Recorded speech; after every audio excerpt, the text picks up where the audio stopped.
I've come across way too many cases where everything looked completely fine for months, then all of a sudden someone's token balance was gone.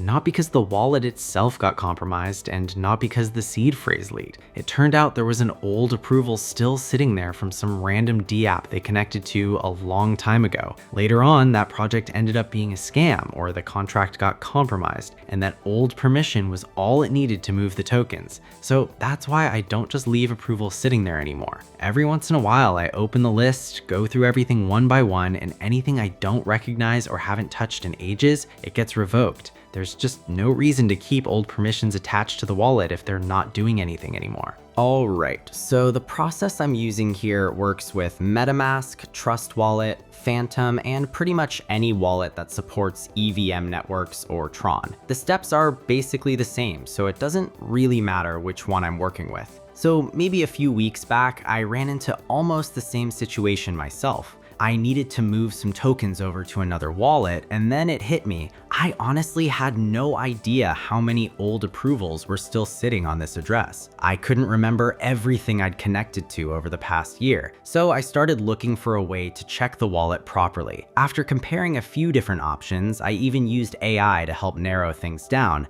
and this was the service that kept coming up. It scans the wallet, looks through active approvals, points out anything suspicious, and then lets me revoke whatever doesn't belong there anymore. I've already tested it several times myself, and it's become part of the way I manage my wallets now. So I'll just go through the exact same process I use every time. I'll leave the official link in the pinned comment below just because fake copies of crypto sites show up all the time, and I'd rather avoid landing on one of those by accident.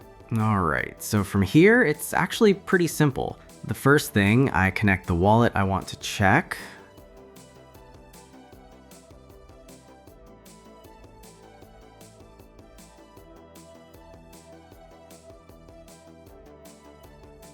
Okay, scan's finished, and now I'm looking at the full list of approvals that are still active on this wallet.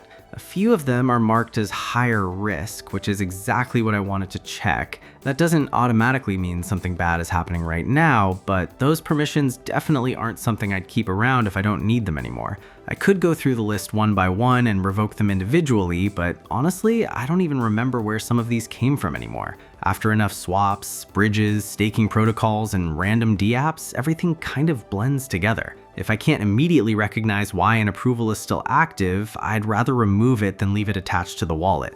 So I'm just gonna revoke all the approvals I don't need. All right, now it's processing the request.